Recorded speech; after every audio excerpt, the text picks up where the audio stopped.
첫 주에 비해서 참 점점 더 많은 성도님들이 이 자리 가운데 함께 하셔서 제 마음이 너무나 평안하고 너무나 기쁩니다. 우리가 처음부터 생각을 해보면 스바냐라고 들었을 때 이름은 들어봤는데 성경 어딘가에 있는 것 같기는 한데 어떤 사람인지도 잘 몰랐고 아직까지도 좀 헷갈리실 수도 있지만 제가 간단하게 한 가지 짚고 넘어가 드리자면 스바냐에서는 한 가지만 기억하면 됩니다. 그것은 바로 어떤 날이냐면요, 바로 여호와의 날입니다. 여호와의 날. 그래서 우리 지난 시간에 좀 그동안 배웠던 거 이렇게 너무 많은 거 생각하실 필요 없고요. 간단하게 여호와의 날이 어떤 날이었나라고 생각을 했을 때 그날 막 심판도 임하고 건물도 무너진다고 하고 그랬었는데 중요한 것은 모든 것이 제자리를 찾아가는 날이라고 배웠습니다. 그렇다면은 그런 여호와의 날에 과연 누구에게 희망이 있는가? 여호와의 날에 우리가 어디서 희망을 찾을 수 있는가 하면은 어떤 사람한테 희망이 있다고 했나요? 먼저 첫 번째 괄호 안에는 겸손한 사람, 그렇죠? 겸손한 사람에게 여호와의 날에도 희망이 있다라고 우리가 그렇게 이야기를 나눴습니다. 또 그러면은 하나님께서 원하시는 그런 겸손이 어떠한 사람을 이야기하는가? 어떤 사람이 겸손한 사람인가? 그냥 무조건 아닙니다, 저는 아무것도 아닙니다, 이렇게 자기를 낮추는 사람이 겸손한 사람일까요? 라고 했을 때 그것이 아니라 이웃을 사랑하는, 너무 대답을 잘해 주시는데요, 이웃을 사랑하는 사람이 바로 이웃사랑을 실천하는 것, 이웃사랑이 바로 하나님께서 원하시는 겸손이라는 것을 우리가 생각해 볼 수 있습니다. 그래서 오늘은 이제 그럼 그 여호와의 날에 겸손한 사람에게 희망이 있고 겸손한 사람은 이웃을 사랑하는 사람이다 라고 했는데, 그럼 이제 마지막으로 스바냐 3장에서는 우리가 그러면 그 이웃사랑에 대해서 들었는데 그러면 우리는 이제 어떻게 할 것인가에 대해서 오늘은 이제 첫 번째 시간에 스케치를 했고요, 두 번째 시간에 약간의 채색을 입혔습니다. 그리고 오늘 마지막으로 모든 색깔들을 마무리하고 그림도 마무리하고 이제 스바냐를 정리하는 시간 가져보려고 하는데, 먼저 스바냐 3장을 드라마 바이블로 읽고서 말씀 이어가도록 하겠습니다. 제 3장.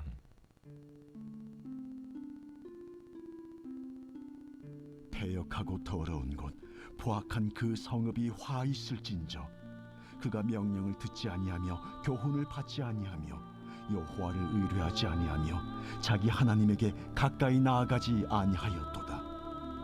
그 가운데 방백들은 부르짖는 사자요, 그의 재판장들은 이튿날까지 남겨두는 것이 없는 저녁일이요, 그의 선지자들은 경솔하고 간사한 사람들이요, 그의 제사장들은 성소를 더럽히고 율법을 범하였도다. 그 가운데 계시는 여호와는 의로우사 불의를 행하지 아니하시고 아침마다 빠짐없이 자기의 공의를 비추시거늘 불의한 자는 수치를 알지 못하는도다. 내가 여러 나라를 끌어버렸으므로 그들의 망대가 파괴되었고 내가 그들의 거리를 비게 하여 지나는 자가 없게 하였으므로 그들의 모든 성읍이 황폐하며 사람이 없으며 거주할 자가 없게 되었느니라. 내가 이르기를 너는 오직 나를 경외하고 교훈을 받으라. 그리하면 내가 형벌을 내리기로 정하기는 하였지만 너의 거처가 끊어지지 아니하리라 하였으나 그들이 부지런히 그들의 모든 행위를 더럽게 하였느니라. 나 여호와가 말하노라. 그러므로 내가 일어나 벌할 날까지 너희는 나를 기다리라. 내가 뜻을 정하고 나의 분노와 모든 진노를 쏟으려고 여러 나라를 소집하며 왕국들을 모으리라. 온 땅이 나의 질투의 불에 소멸되리라.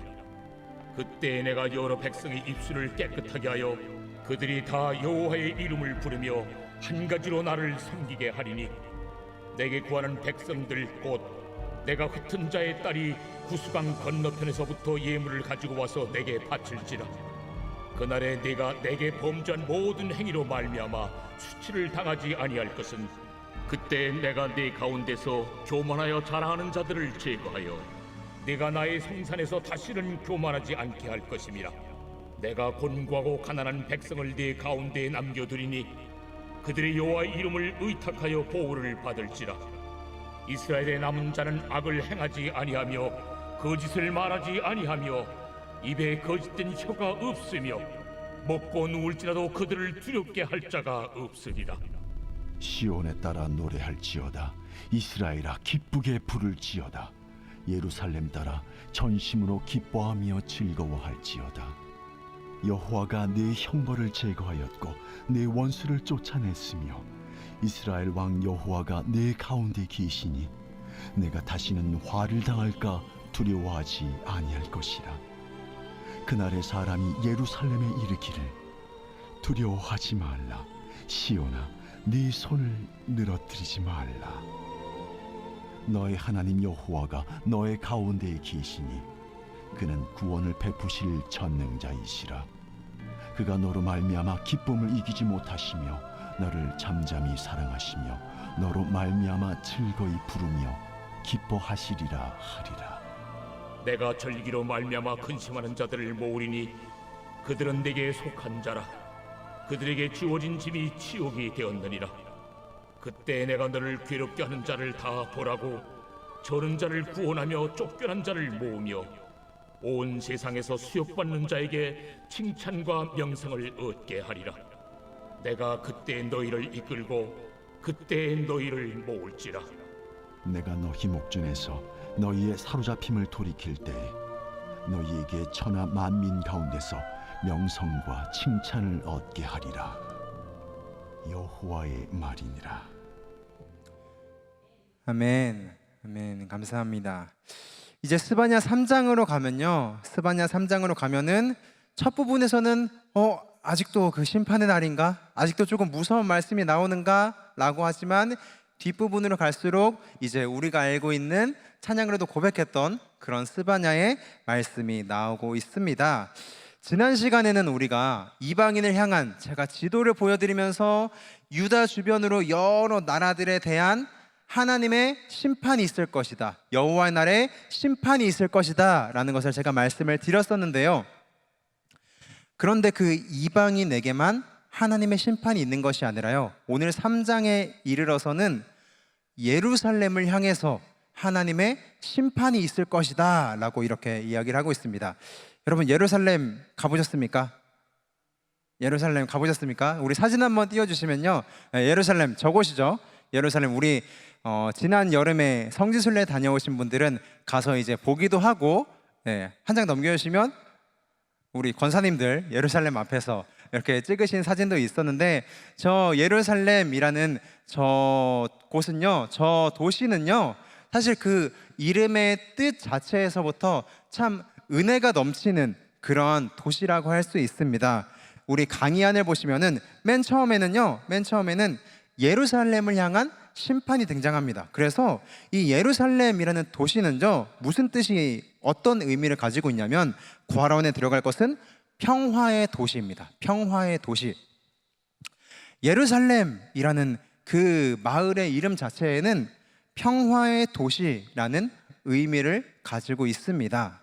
그런데 이제 오늘날에도 지금 예루살렘의 그 이스라엘의 여러 지역들이 이제 침공을 받아서 성벽이 무너지고 또 건물이 무너지고 하는 그런 상황 가운데 있는데, 오늘 말씀에서는 이 예루살렘을 향하여서 어떻게 이야기하고 있냐면요, 오늘 본문 1절 말씀에 우리 쉬운 성경으로 보면 제가 읽어드리겠습니다. 화 있으리로다, 더럽고 오염되고 억압받는 성이요. 이 말씀을 보면은 우리가 예루살렘 하면은 거룩한 성인데, 예루살렘 하면은 평화의 도시인데 왜 하나님께서는 이곳을 화가 있을 것이다, 심지어 더럽고 오염됐다라고 이렇게 이야기를 하고 있는 것일까요? 그 이유는 바로 그 예루살렘에 있는 이스라엘 백성들마저, 유대인들마저 하나님 앞에서 죄를 저질렀기 때문입니다. 그런데 이 죄라는 것이요, 우리들도 살다가 보면은 뭐 이렇게 죄를 누군가는 저지를 수도 있고, 알고 아차 내가 죄를 지었구나 라고 이렇게 죄를 저지를 수도 있고, 또 누군가는 나도 모르는 사이에 그냥 죄를 저지를 수 있는데, 이 죄에 대해서 특별히 범죄와 태만죄, 제가 이제 강의 안에 파란색, 빨간색 알록달록하게 좀 나눠서 표시를 해놨죠. 하나님 앞에서 죄를 지었는데 이 죄 안에는 범죄와 태만죄라는 것이 좀 두 가지로 나눠지는 것 같아요. 그래서 먼저 범죄라는 건 무엇이냐면, 다음으로 넘겨주시면요, 범죄라는 것은 무엇이냐면, 우리 다 같이 한번 앞에 화면을 보시면서 한 목소리로 범죄만 읽어보겠습니다. 시작. 하지 말아야 할 것을 저지른 죄. 범죄는 뭐 하지 말라, 우상숭배 하지 말라, 이런 것들을 하지 말라고 말씀하셨는데 그것을 어기는 것을 범죄라고 하고요. 이제 두 번째로 태만죄라는 것이 있습니다. 태만죄라는 것은 무엇이냐면, 다 같이 한번 앞에 보시고 읽어보겠습니다. 시작. 해야 할 것을 하지 않은 죄. 우리가 일반적으로는 성경에서 어떻게 하지 말라, 이렇게 하지 말라라고 하는 것들은 그래도 우리가 나름 잘 지킨다라고 생각을 할 수 있지만, 뭐 예를 들어서 너희가 너희 몸을 사랑한 것 같이 너희의 이웃을 사랑하라 라고 하는 것, 이것에 대해서 우리가 잘 지키고 있는가? 이것을 지키라, 이것을 행하라 라고 하신 거에 대해서는 우리가 잘 지키고 있는가? 라는 것을 생각해 볼 때, 우리가 범죄하지는 않더라도 태만죄를 짓고 있진 않은가? 라는 것을 생각해 볼 수 있을 것 같습니다. 그런데 이스라엘 안에서 그 예루살렘을 심판받는 것도 이와 마찬가지였다는 것입니다. 이스라엘 백성들이 하나님께서 이렇게 해라, 너희들은 이렇게 하라 라고 하신 거에 대해서 명령한 것을 지키지 않았다라는 거에서 예루살렘, 그 이스라엘의 백성들은 하나님 앞에서 죄를 저질렀다라는 것입니다. 그래서 그 결과로 강의한 3번에 성읍이 황폐해지고 거주할 자가 없어진다고 했습니다. 왜냐하면 결국에는 모두가 하나님의 심판을 피할 수 없기 때문에, 하나님의 심판을 피할 수 없기 때문에 이렇게 거주할 자가 없어지고 점점 사람이 없어진다라고 이렇게 오늘 말씀에서 이야기하고 있습니다. 요즘 젊은 사람들이 사용하는 단어 중에요, 설교 시간에 제가 이걸 이야기해서 죄송합니다. 꼰대라는 단어가 있습니다. 꼰대, 혹시 들어보셨나요? 꼰대? 네. 꼰대라는 단어가 있는데요, 이제 이게 어떤 의미인지 모르시는 분들도 계실 테니까 저는 이렇게 이야기를 하고 싶어요. 꼰대가 뭐냐면요, 입력 장치는 고장나고 출력 장치만 작동하는 사람인 거예요. 쉽게 이야기해서 다른 사람들이 이야기하는 거는 하나도 안 들어요. 다른 사람이 이렇게 하세요, 어떻게 하세요라는 거는 하나도 안 듣고 다 무시해버리고 자기 할 말만 하는 사람이죠. 그래서 입력 장치는 고장나고 출력 장치만 계속 작동하는 그런 사람을 꼰대라고 저는 그렇게 표현을 하고 싶은데요. 그런데 이제 이 꼰대라는 사람들이 그래서 이제 요즘에 광고에도 나오죠. 라떼는 말이야 라고 하면서, 라떼는 뭐 어땠다 저땠다, 옛날에는 말이야, 요즘 막 젊은 것들은 막 고생을 안 해가지고 막 이런 말투를 사용하는 거, 이런 거를 이제 요즘 젊은 사람들이 꼰대라는 단어로 이렇게 이야기를 하는데요. 제가 오늘 이 예루살렘을 향한 심판을 보면서 우리가 신앙생활에 있어서도 꼰대가 있을 수 있겠다라는 생각을 하게 되었습니다.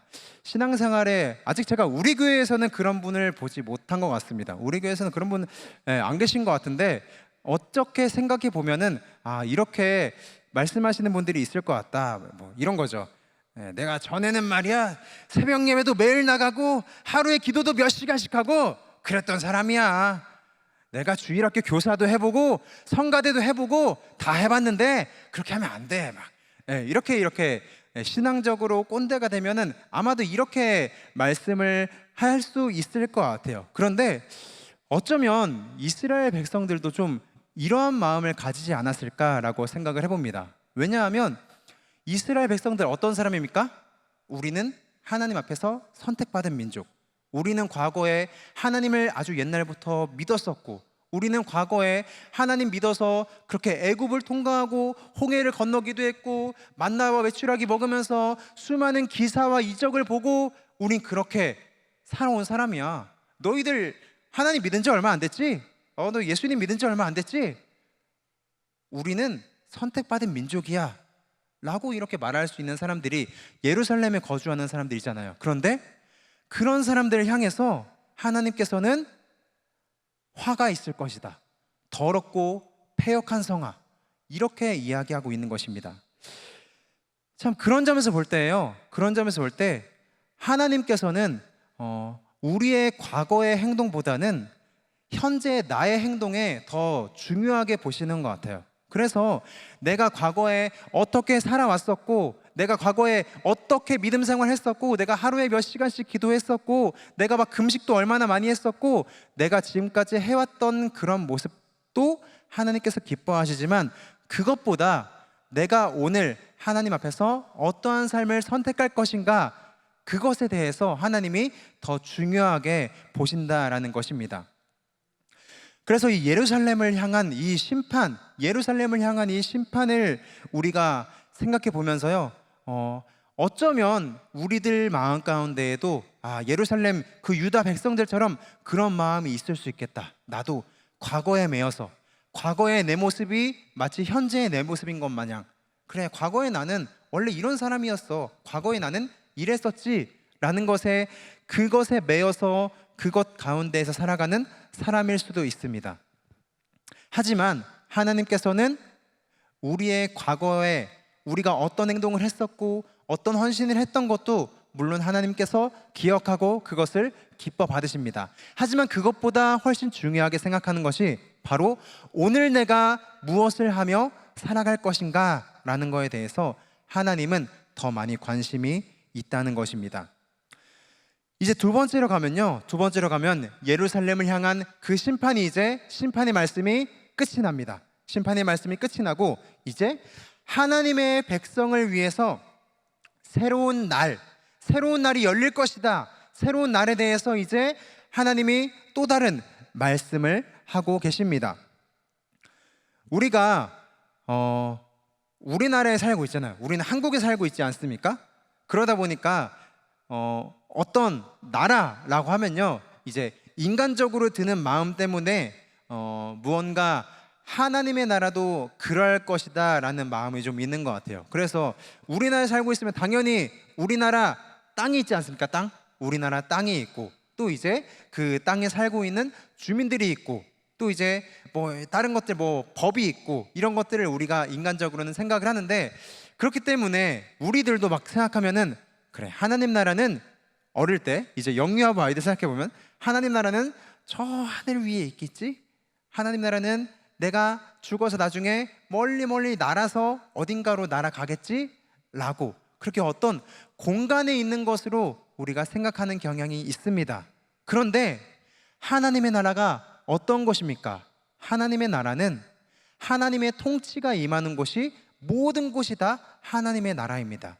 그래서 장소에 구애받거나 어떠한 공간에 한정되는 것이 아니라 하나님을, 말씀을 믿고 하나님의 백성들이 살아가는 곳이라면 그 어디나 하나님 나라라는 것을 우리가 생각해 보시면서요, 그럼 그 하나님의 백성들을 위해서 이제 예루살렘을 향해서 그 많은 심판들이 지나가고 예루살렘 백성들을 향해서, 하나님의 백성을 향해서 새로운 날이 열릴 것인데, 첫 번째로 그 새날에는 그러면 어떤 일이 일어나는가? 우리 강의안에 보시면요, 강의안 첫 번째 보시면 백성들의 무언가를 깨끗하게 한다라고 되어 있습니다. 자, 무엇을 깨끗하게 할까요? 한번 생각해 볼까요?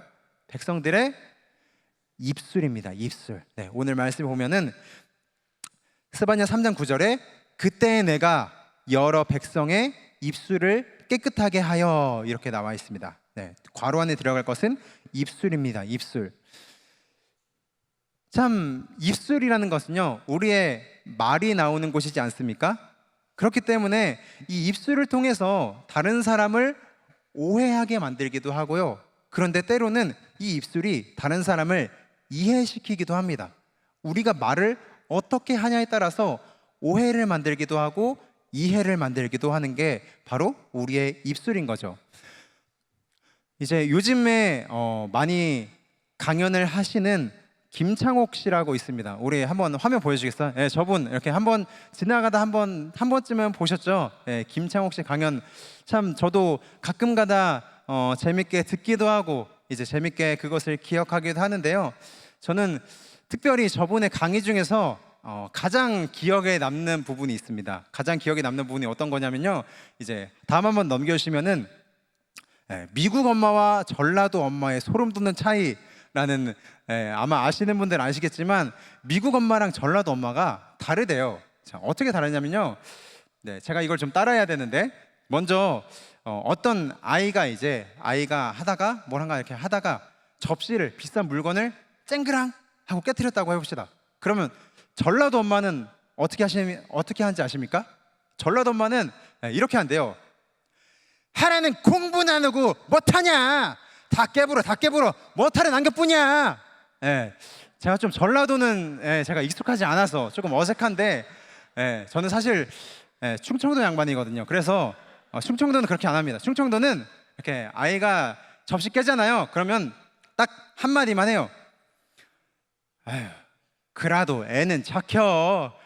충청도 이렇게 하거든요. 저희는 막 이렇게 안 하는데, 그런데 이제 미국 엄마 혹시 어떻게 하는지 아십니까? 미국 이제 아이가 이렇게 접시를 깨트렸다고 하면요, 미국 엄마 먼저 이렇게 해요. Are you okay?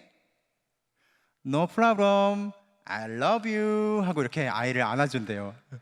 참 어떻게 보면 상반적이지 않습니까?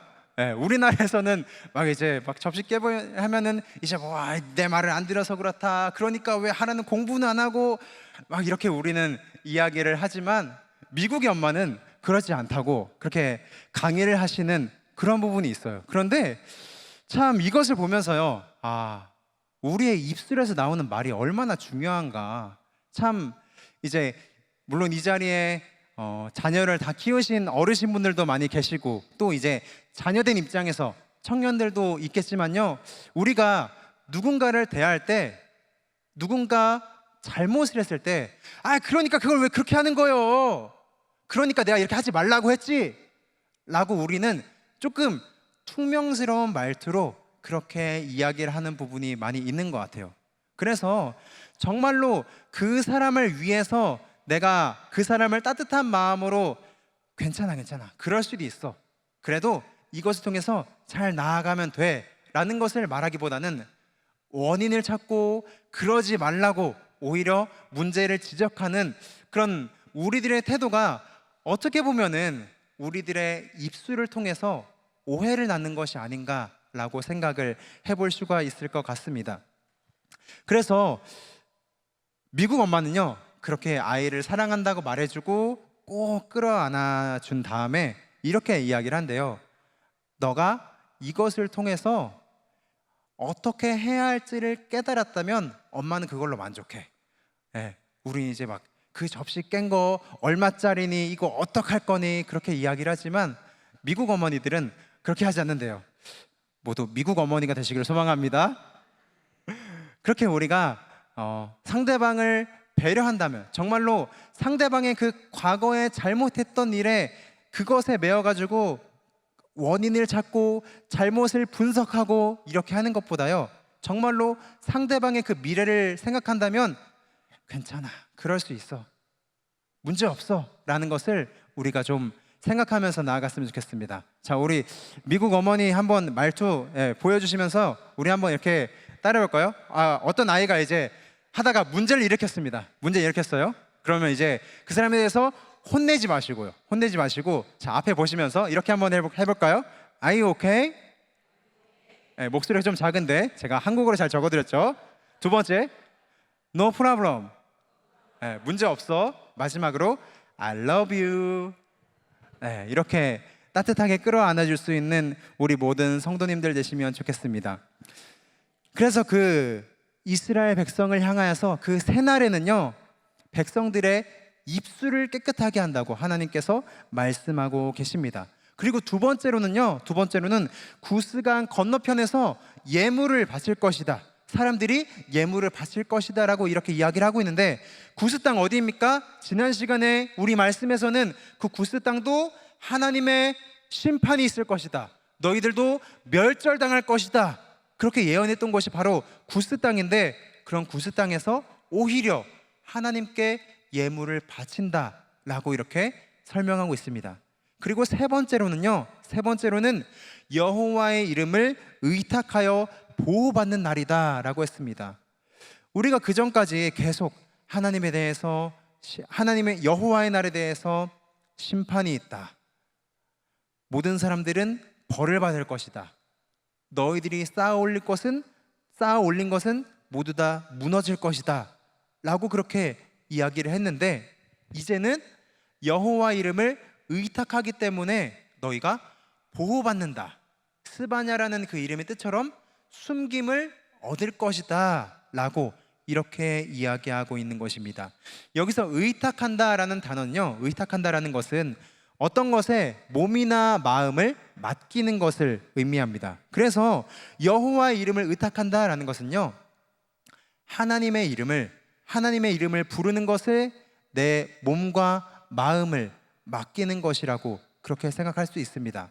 우리가 하나님을 의지한다라고 말만 하고 직접적으로 행동으로 그렇게 하지 않는 것은 제대로 된 하나님을 의지하는 것이 아닌 것처럼, 여기 나와 있는 의탁이라는 단어는요, 우리가 말로만 하나님을 의지한다, 말로만 하나님의 이름을 부른다 라고 말하는 것이 아니라 내 몸과 마음 모두를 하나님께 맡긴다라는 것이 바로 의탁한다라는 것입니다.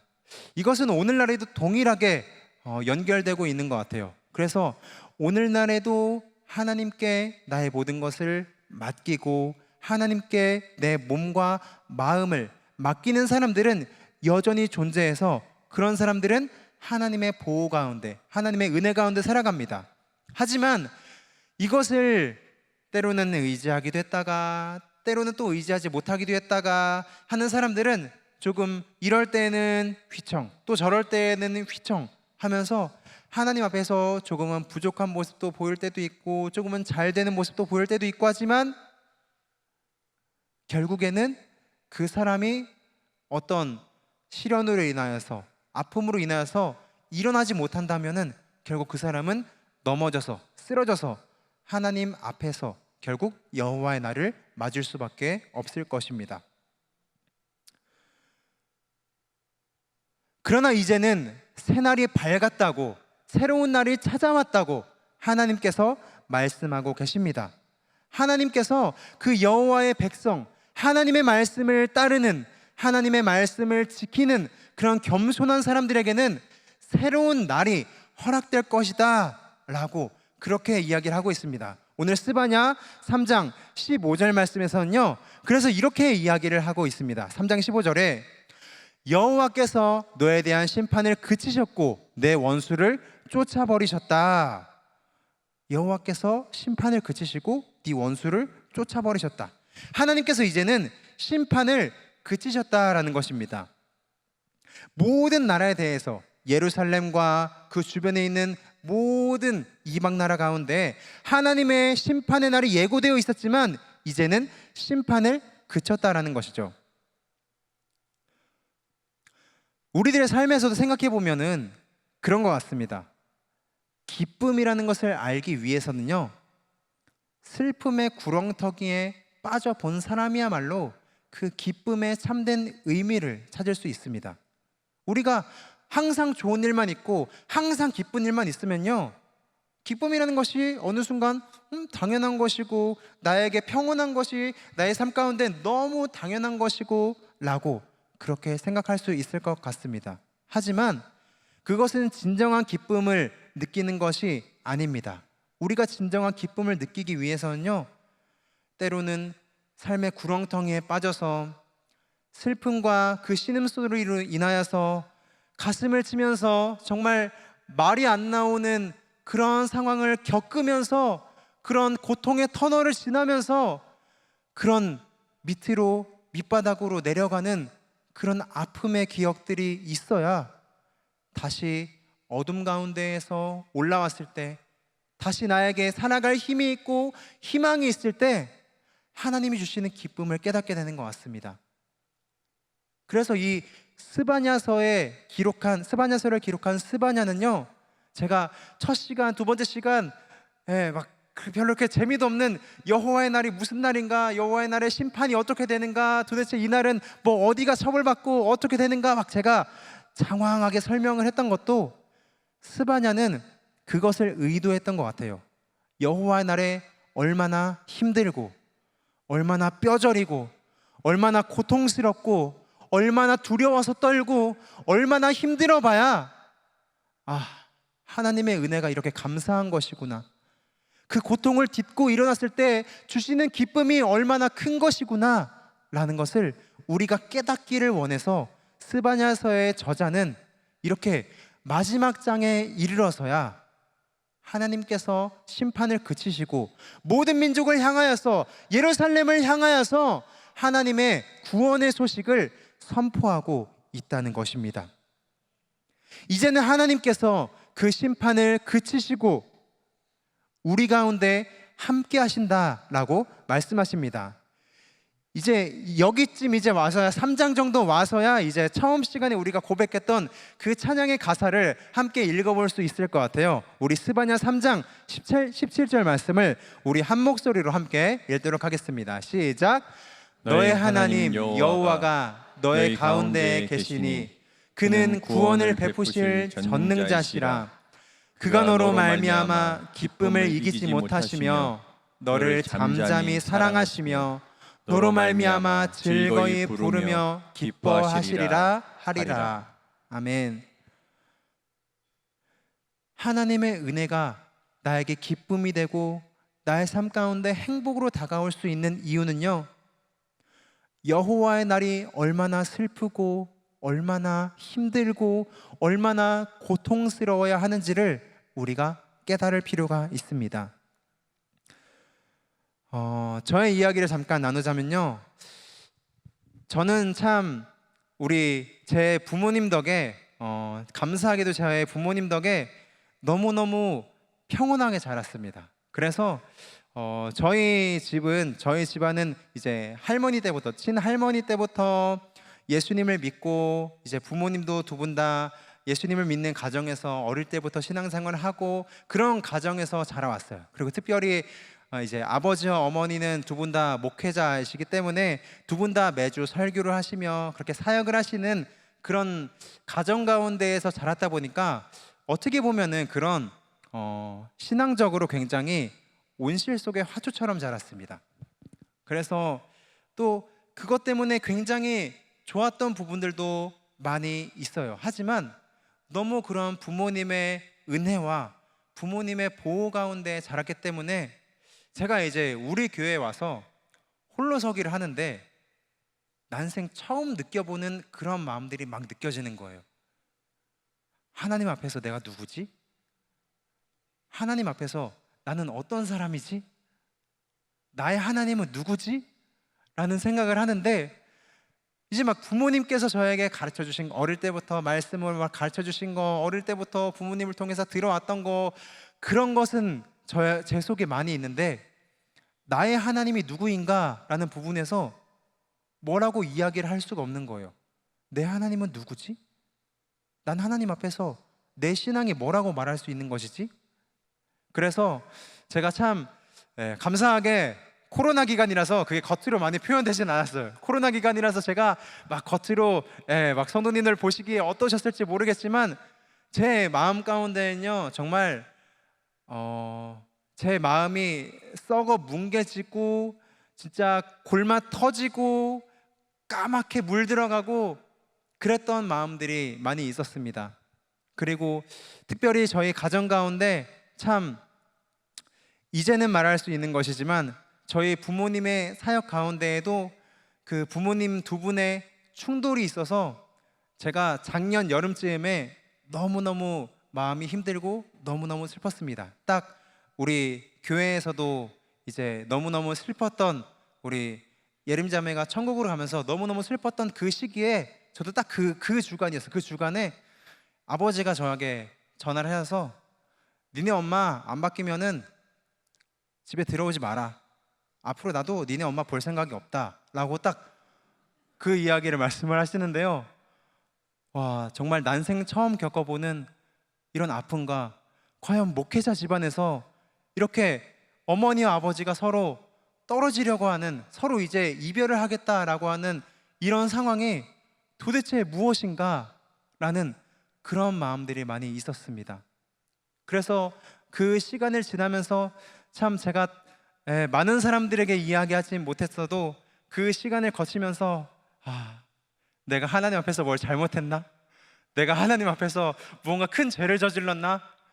아니면 우리 부모님이 뭔가 잘못했나? 라는 그런 마음들이 너무너무 많이 생각이 나더라고요. 그런데 지금 이제 그런 시절들을 지나고 나서 보니 그 시절들을 되돌아볼 때 하나님의 은혜가 너무너무 감사한 것이구나. 내가 기쁜 마음으로, 그냥 자유로운 마음으로 그냥 교회에 올 수 있는 것이, 근심 걱정 없이 하나님 말씀 들을 수 있는 것이, 이거 참 진짜 기가 막히게 감사한 일이었구나 라는 것을 제가 깨닫는 시간이었습니다. 그런데 우리 성도님들, 저보다 훨씬 더 오랫동안 믿음 생활하시고 저보다 훨씬 더 오래 살아오신 분들인데 그런 생활의 풍파와 여러 가지 고난과 역경이 저보다 더 많았으면 더 많지 않겠습니까? 그런 것처럼 하나님의 은혜라는 것이 때로는 우리 삶 가운데에서 고통 중에 신음할지라도, 우리의 마음 가운데 너무너무 어려운 일이 찾아올지라도 모든 것을 다 이기시고 결국 새날을 열어주실 하나님이 있기 때문에 우리가 그것을 향해서 나아갈 줄 믿습니다. 지금 혹시 어려운 시절을 겪고 계시거나 고통 중에 당하신 성도님들 계시다면 그 마음 가운데에서 너무 낙심하지 마시고, 여호와의 날이라고 너무 힘들어하지 마시고, 하나님께서 열어가실 새로운 날을 기억하시며 나아가시기를 소망합니다. 그래서 하나님께서는 이제 그 모든 심판을 그치신다고 말씀하였습니다. 그리고 여호와께서 우리 가운데 계신다고, 우리를 보시면서 너무너무 기뻐하시는, 기쁨을 이기지 못하시는 그러한 하나님이 있다고 말씀을 하셨습니다. 그리고 이제 끝으로 모든 천하 만민 가운데에서 칭찬과 명성을 얻게 한다고, 우리가 아까 전에 찬양했었죠? 괄호 안에 들어갈 것은 칭찬과 명성입니다. 칭찬과 명성, 천하 만민 가운데에서 칭찬과 명성을 얻게 한다라고 그렇게 이야기를 하고 있습니다. 우리가 다른 사람들 앞에 섰을 때 솔직히 누군가는 조금 더 괜찮은 사람이 있고, 누군가는 조금 더 인간적으로 좀 좋은 사람이 있을 수 있고, 누구는 조금 인간적으로 볼 때 나쁜 사람이 있을 수도 있습니다. 저도 개인적으로 좋아하는 이야기 중에, 저희 부모님이 해주신 이야기 중에 그런 말이 있었어요. 저희 아버지가 저한테 어릴 적부터 이런 이야기를 많이 하셨는데, 예찬아, 사람은 착한 사람 따로 있고 나쁜 사람 따로 있는 것이 아니다. 사람이라면 전부 다 착한 것이 당연하다. 그런데 그 마음 가운데 죄가 너무 많아지면은 결국 우리가 볼 때에도 악한 사람이 되고 나쁜 사람이 되는 것이다. 그러니까 너는 예수님을 믿는 그런 그리스도인이라고 말하기 전에 먼저 사람이 되라 라는 그런 이야기를 하셨습니다. 그래서 저도 생각해 보면요, 그래, 내가 예수님 믿으니까 이렇게 해야지가 아니라, 예수님 믿는 사람이니까 이렇게 해야지가 아니라, 그래, 사람이라면 당연히 이렇게 할 수 있어야지. 사람이라면 교만하지 않고, 당연히 다른 사람들 앞에 나를 내세우려고 하지 않고, 다른 사람한테 비방하려고 하지 않고, 다른 사람의 이제 뒤돌아서 다른 사람의 나쁜 이야기를 하지 않고, 그렇게 하는 것이 당연히 사람된 도리지라는 그런 마음이 제 가운데에도 있는데요. 그런데 이것은 어떻게 보면 개인의 성향이다 보니까 결국은 어쨌든 성향적으로 좋은 사람이 있을 수 있고, 성향적으로 조금 다른 사람과의 관계가 조금 좋지 않은 그런 사람들이 있을 수 있습니다. 하지만 그것이 중요한 것이 아니라요, 하나님 앞에 섰을 때 과연 나는 그래도 하나님 앞에서 착한 사람이다 라고 말할 수 있는 사람이 과연 몇 명이나 있을까요? 결국 하나님 앞에서 그렇게 우리의 과거의 행동으로 인하여서 우리가 착한 사람이다, 나쁜 사람이다 판단받는 것이 아니라요, 하나님께서 다른 사람들로 하여금 우리에게 칭찬과 명성을 얻게 하면은 그것이 바로 참된 그리스도인이고 참된 사람이라고 할 수 있을 것입니다. 칭찬은 내가 스스로 나를 막 칭찬한다고 해서 내가 좋은 사람이 되는 거 아니잖아요. 예를 들어서 여러분, 저는 한 달에 뭐 다른 사람을 위해서 얼마까지 이렇게 도와줄 수 있고요. 저는 길 지나다니다 보면은 어떤 사람에게 이렇게 도와주기도 하고요. 막 제가 제 스스로에 대해서 막 나의 어떤 선행들을 제가 막 이야기한다고 해서 제가 착한 사람이 됩니까? 그렇지 않잖아요. 제가 나에 대해서 내가 스스로 나를 칭찬한다고 해서 내가 절대 착한 사람이 되는 거 아닙니다. 내가 잘한 거에 대해서 스스로 말한다고 해서 내가 착한 사람이 되는 것이 아닙니다. 칭찬과 명성은 다른 사람들로 나에게 말을 할 때 그것이 칭찬과 명성이 되는 것입니다. 그렇기 때문에 이제 결론으로 갑니다. 하나님께서는 결국 중요한 것은 무엇이냐면 지금 나의 모습을 가장 중요하게 여기십니다. 현재의 내 모습. 아까 전에 이야기했었죠. 옛날엔 내가 말이야 이렇게 하고 어떻게 하고 이렇게 물론 말할 수도 있습니다. 그러한 과거의 행동들을 하나님께서 기뻐 받으실 수도 있습니다. 그러나 그것보다 훨씬 중요한 것은 내가 그것에 매여 있는 것이 아니라 오늘 나는 어떻게 살아갈 것인가, 오늘 나는 하나님 앞에서 어떠한 행동을 결단한 것인가, 그것이 훨씬 더 중요하다는 것입니다. 특별히 하나님의 말씀을 믿고 순종하는 사람들에게는요, 하나님께서 새날을 허락해 주십니다. 그 새날은 하나님을 믿는, 하나님의 말씀을 받아들이는, 하나님의 말씀을 순종하는 그런 사람들에게 허락되는 날임을 믿으시길 바랍니다. 그런 사람들은 이웃사랑을 실천하게 되어 있습니다. 이웃사랑을 실천함으로써 우리가 칭찬과 명성을 얻게 된다는 것이죠. 한 가지 이야기만 하고 오늘 말씀을 마치려고 하는데요. 제가 영유아부 아이들에게 말씀도 가르쳐주고 많은 것들을 이야기하지만 저도 어릴 때부터 배워왔었고, 저도 어떻게 보면은 자꾸만 생각이 어떻게 생각이 되어지냐면요, 사람들은 이렇게 생각하는 경향이 있는 것 같아요. 이런 행동을 많이 하면 이런 사람이 될 거야. 예를 들어서 선행을 많이 하면 착한 사람이 될 거야. 반대로 너 그렇게 맨날 엄마 말 안 듣고 공부 안 하고 맨날 게임만 하면은 결국 게임 중독자 된다. 너 그렇게 맨날 엄마 말씀 안 듣고 하면은 엄마 진짜 어느 날 떠날지도 모른다. 이렇게 우리의 행동으로 우리의 정체성을 정할 때가 많이 있는 것 같아요. 그런데 사실 저도 그렇게 배웠었거든요. 내가 평소에 어떤 행동 많이 하면은 결국 그것이 내 모습이 된다라고 우리는 그렇게 이야기를 하는 경향이 있습니다. 그런데 내가 어떤 행동을 많이 한다고 해서 그것 때문에 내 정체성이 정해지는 게 아니라는 생각이 들었어요.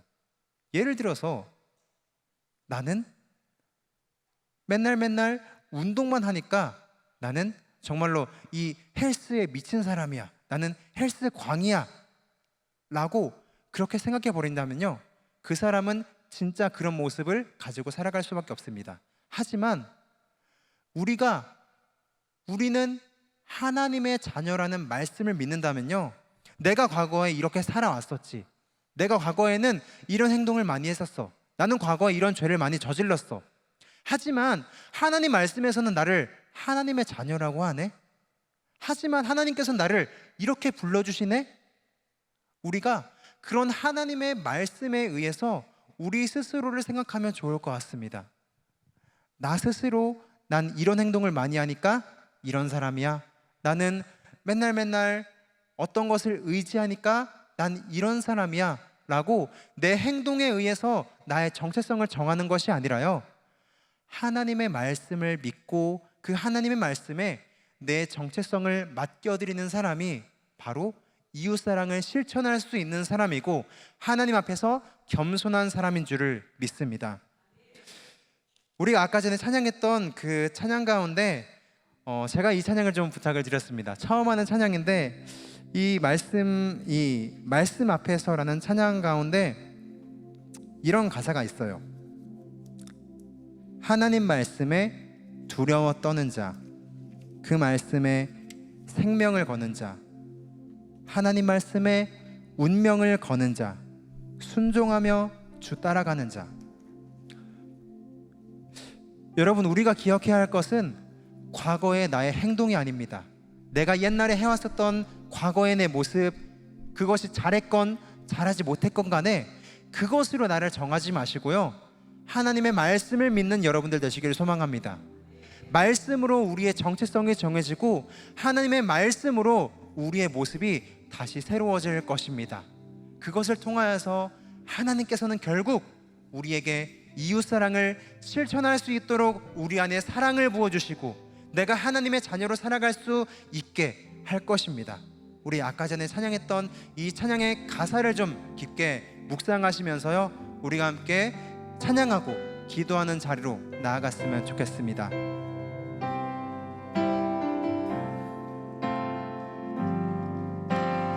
말씀 앞에서 경외함으로 주께 홀로 섭니다. 생명의 말씀 읽고 순종해 주를 예배합니다. 기록된 말씀 힘이 있어서 진리로 우리 거룩해 하며 거룩한 말씀